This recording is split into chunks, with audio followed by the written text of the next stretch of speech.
गोलू, मोलू और भालू। गोलू, मोलू और पक्के दोस्त थे। गोलू जहां दुबला पतला था, वहीं मोलू मोटा, गोल, मटोल। दोनों एक दूसरे पर जान देने का दम भरते थे, लेकिन उनकी जोड़ी देखकर लोगों की हंसी छूट जाती। एक बार उन्हें किसी दूसरे गांव में रहने वाले मित्र का निमंत्रण मिला। उसने उन्हें अपनी बहन के विवाह के अवसर पर बुलाया था। उनके मित्र का गांव कोई बहुत दूर तो नहीं था, लेकिन वहां तक पहुंचने के लिए जंगल से होकर गुजरना पड़ता था, और उस जंगल में जंगली जानवरों की भरमार थी। दोनों चल दिए।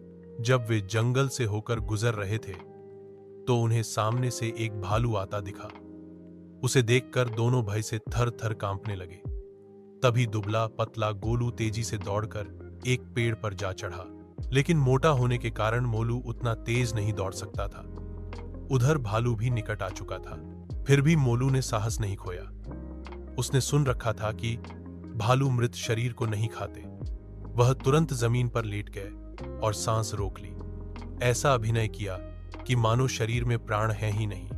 भालू घुरघुराता हुआ मोलू के पास आया, उसके चेहरे शरीर को सूंघा और उसे मृत समझकर आगे बढ़ गया। जब भालू काफी दूर निकल गया, तो गोलू पेड़ से उतरकर मोलू के निकट आया और बोला, मित्र, मैंने देखा था, भालू तुमसे कुछ कह रहा था।